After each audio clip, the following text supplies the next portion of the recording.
ఇక వివరాల్లోకి వెళ్తే తెలంగాణ ఎంసెట్ 3 పరీక్ష ప్రశాంతంగా ముగిసింది. ఎంసెట్ 2 లీకేజీతో ఈసారి కట్టుదిట్టమైన ఏర్పాట్ల మధ్య ఎగ్జామ్ ను నిర్వహించారు.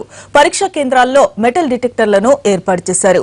ప్రతి ఒక్కరిని క్షుణ్ణంగా తనిఖీ చేశాకే లోనికి అనుమతించారు. ఒకరి బదులుగా మరొకరు ఎగ్జామ్ రాయకుండా బయోమెట్రిక్ హాజరు పద్ధతిని పాటించారు. దాదాపు 40,000 మంది విద్యార్థులు ఎగ్జామ్ కి హాజరయ్యారు. ఎంసెట్ 2 లీకేజీ ఆరోపణలు ఎదుర్కొంటున్న వారిని కూడా అనుమతించారు. ఇవాళ సాయంత్రమే ప్రాథమిక కీని రిలీజ్ చేయనున్నారు అధికారులు. ఈ నెల 16న ఫలితాలు విడుదల చేసే అవకాశం ఉంది.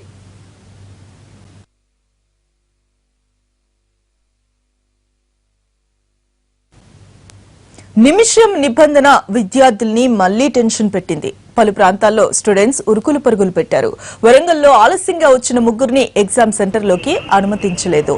దీంతో విద్యార్థులతో పాటు వారి తల్లిదండ్రులు కూడా ఆందోళనకు దిగారు. అర్థం లేని నిబంధనలతో విద్యార్థుల జీవితాలతో ఆడుకుంటున్నారని మండిపడ్డారు.